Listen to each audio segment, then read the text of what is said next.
Hey ladies, this is Mocha Mommy here bringing you another video. And in this video, I want to answer the question, so when did educated Black women become the problem? Well, I think no one answers this question better than the queen of media herself, Miss Oprah Winfrey. Oprah Winfrey was born on January 29th, 1954 in Kisqueco, Mississippi. She was born to two unmarried young adult parents who had been casually dating until one day Oprah Winfrey's father got a call and saying, "Hey, send money, I'm pregnant." She had been raised in this small Mississippi rural town until her mother had grown up and had done like a lot of African Americans at that time and moved north to Milwaukee, Wisconsin. Oprah's childhood was far from idyllic. There were definitely a lot of challenges, a lot of transitions, and not as much stability as you would think for a woman who's accomplished so much greatness. At the age of 14, Oprah was sent away from her mother's home to live with her father in Nashville, Tennessee. Those circumstances were not ideal. When I was 14 years old, I became pregnant and hid the pregnancy for 7 months until the baby was born. And I say the baby because I was so disassociated and still do feel such a disassociation. I never felt like it was my baby. And in the process of hiding that secret, as we've talked about on this show, Life Class, hiding that secret and carrying that shame really blocked me in so many ways that I remember being taken to the detention home when my mother was going to put me out of the house at the age of 14, and being taken to the detention home and waiting to be processed through the detention home and recognizing in that moment that I have been abused since I was 9 years old, raped at 9 years old, abused at 10 years old, molested for all of those years, and now pregnant as a result of that. And looking around the detention home at all of these girls who'd been placed there for being bad girls. And I remember having a moment thinking, now I am officially a bad girl. I'm now, for the rest of my life, going to be called a bad girl because I'm going to be put in this place. And thinking to myself, sitting there waiting to be processed, that I really don't belong here, and I don't even know how this happened to me, that I am in a place for bad girls, because I didn't feel like I was a bad girl.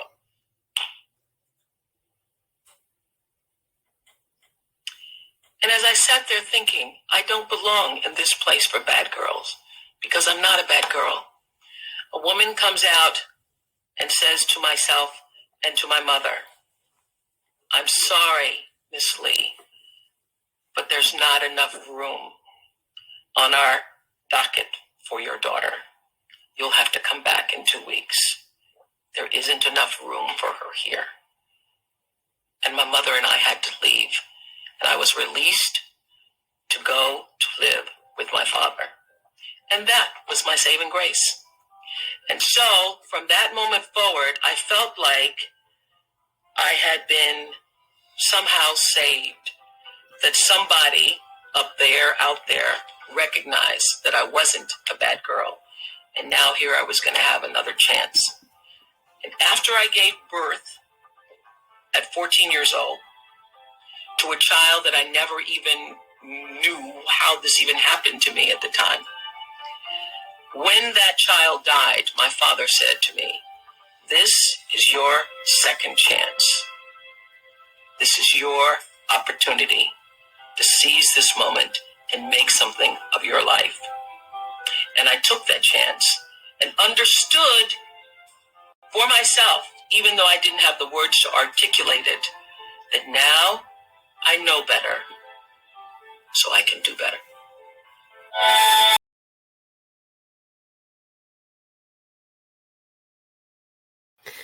And after that incredibly devastating childhood trauma that Oprah had suffered. She saw education as her way of reinventing herself and making the most of her opportunities at a second chance. Oprah had become a voracious reader and a very ambitious student in the Nashville, Tennessee public school system. She got a full scholarship to Tennessee State in 1976, where she studied journalism. And even at the young age of 19, she became one of the youngest anchors to ever work for the CBS News affiliate in the city of Nashville. Oprah had become such a formidable force that she got the attention of television producers in Baltimore, Maryland, where she would take on the head anchor position on the news desk on a morning show called People Are Talking. But it was in 1985 when Oprah took on the struggling morning show, AM Chicago, that really changed her life's trajectory. In 1985, music mogul Quincy Jones really wanted to expand his media empire to include film, much like his friend and colleague Berry Gordy. He was hoping to achieve the kind of commercial success that Berry Gordy did with movies like Mahogany and Lady Sings the Blues, to be able to score and create great films. So Quincy Jones went seeking both a story and a very affordable kind of low budget film company that could produce an incredible and engaging story that could get critical acclaim. Quincy Jones decided on the 1982 Pulitzer Prize winning Alice Walker novel, The Color Purple. In 1985, I probably told you the story when I did The Color Purple, but in 1985, I did The Color Purple. Prior to that, I had read the book, Larry. Now, this is when I got The Secret thing, but I didn't know it was called The Secret. I read the book, The Color Purple, and then went out and got books for everybody else I knew. And I was obsessed about this story. Obsessed about it. I ate, slept, thought all the time about The Color Purple. I moved to Chicago. I get a call from a casting agent asking, would I like to come and audition for a movie? I've never gotten a call in my life from anybody for a movie or anything like that. And I say, is it The Color Purple? And he says, no, it's a movie called Moonsong. And I go, well, I've been praying for The Color Purple. And I go to the audition, and of course it was The Color Purple. I audition. I don't hear anything for months. And I go to this fat farm, and I think it's because I'm fat, because I was about 212 pounds at the time. And I think I didn't get the call back because I'm so fat. And I'm at this fat farm, and I'm praying and crying, saying to God, help me let this go. Because I wanted to be in this movie so much. I wanted it. I thought I was going to be in the movie. There's all these signs that I should be in the movie. And I go to this fat farm, and I'm praying and crying. And as I'm on the track singing the song, I surrender all. I surrender all to thee, my blessed Savior. I surrender all. I'm singing that song, praying and crying. A woman comes out to me, and she says, on the track, it's raining, and she says, there's a phone call for you. And the phone call was Steven Spielberg saying, I want to see you in my office in California tomorrow. Now, what I learned from that moment absolutely changed my life forever, because I had drawn The Color Purple into my life. I didn't know Steven Spielberg. I didn't know Quincy Jones, who saw me in Chicago. In 1984, he was there for a lawsuit that was being filed against Michael Jackson because he'd been working on his Thriller album. And he saw me on AM Chicago and said, that's Sophia. Now, I didn't know him. I didn't know anybody that had anything to do with that. But I knew that I had drawn that into my life, and it changed. Because of Quincy Jones' relative inexperience in the film industry and relatively low budget for 1980s films, he was really forced to go to a very independent up-and-coming label by the name of Amblin Entertainment, and where he brought on a young director and also co-producer, Steven Spielberg. Steven Spielberg had a lot of commercial success working with Paramount Picture movie studios. He was one of the directors and cinematographers for big blockbuster films like Indiana Jones movie franchise and Jaws. So Steven Spielberg sought to collaborate with Amblin to tell more personal stories. Perhaps his success from the movie E.T. really did show his range as a director, and he was looking for more challenging projects. The budget for The Color Purple was so small that they didn't even get a huge multi-million-dollar Hollywood soundstage. It was filmed basically in the summer, in between breaks between the second installation of the Indiana Jones franchise and his up-and-coming project, Goonies. It was squeezed basically in the middle of a summer break in the small backwoods towns of Union, North Carolina. So again, Color Purple was no big blockbuster film, but just a short artistic indie piece that was going to help Steven Spielberg to further solidify himself as a serious director and introduce Quincy Jones to the multimedia landscape of film and music. The Color Purple was released in December of 1985. It was released in very few theaters with very little fanfare, but released just in time to get the attention of the Academy of Motion Picture Arts and Sciences. So despite being a very small, independent, low-budget film, The Color Purple, that spring of 1986, was nominated for 11 Oscars. You see, a story written by a Black woman with a cast of Black unknown actors in rural North Carolina had made a splash.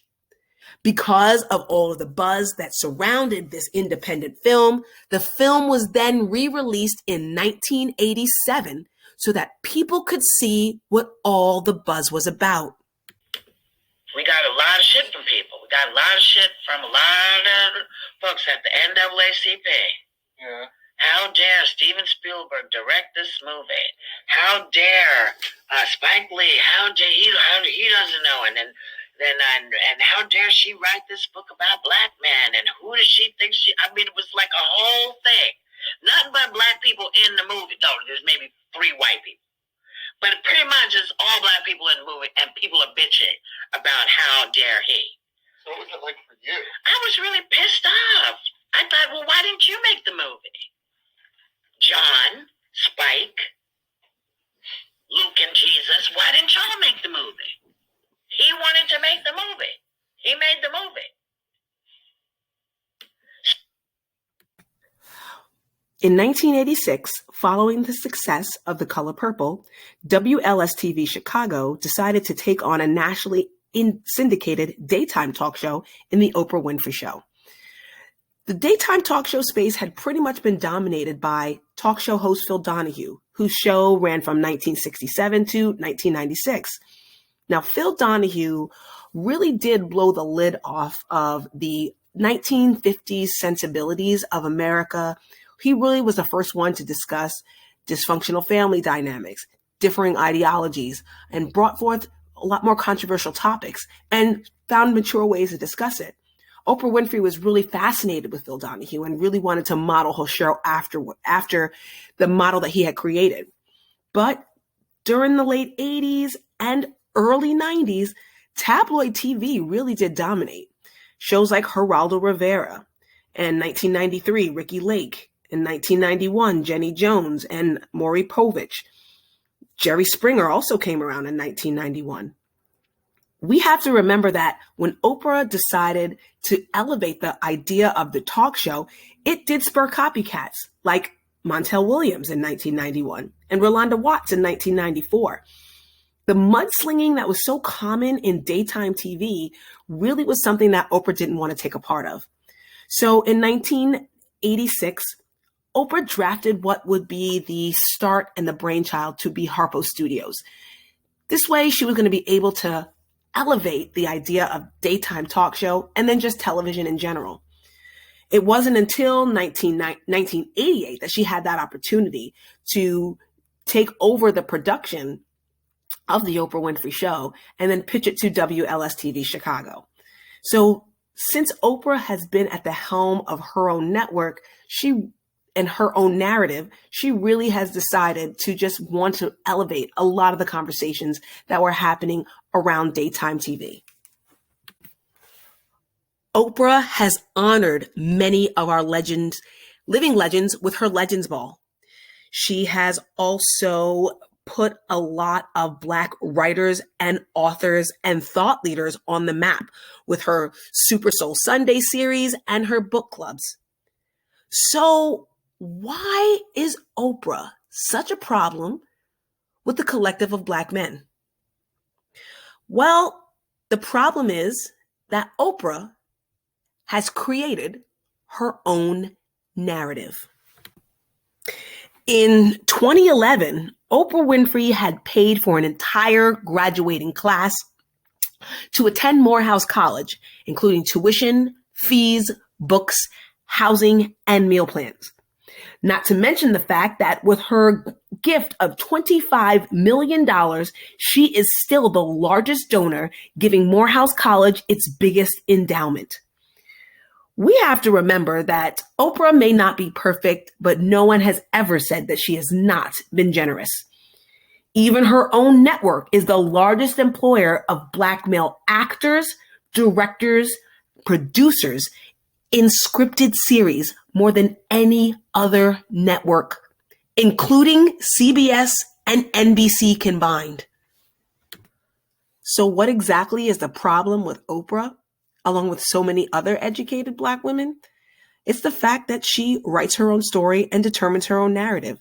She is not confined or defined by any of the things that sociopathic Blackistan uses to hold Black women back.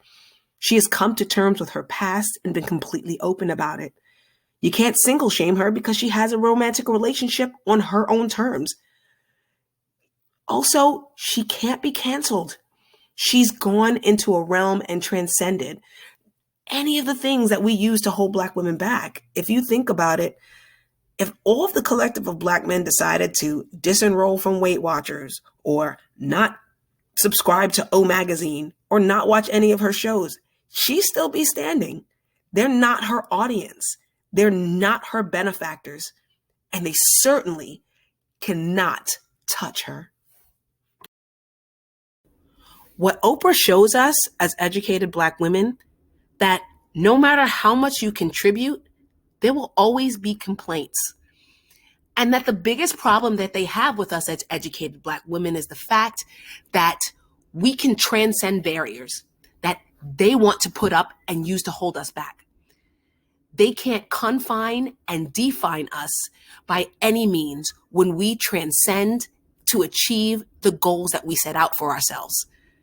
You see, it's the same thing with Oprah. They hate the fact that she has influence, but feel very entitled to her money. The same way they do feel entitled to your labor and loyalty. And Black women, what happens is Oprah leaves a blueprint that can show you the way to achieve your best self and live your best life. This is Mocha Mommy, and I'll see you in the next video.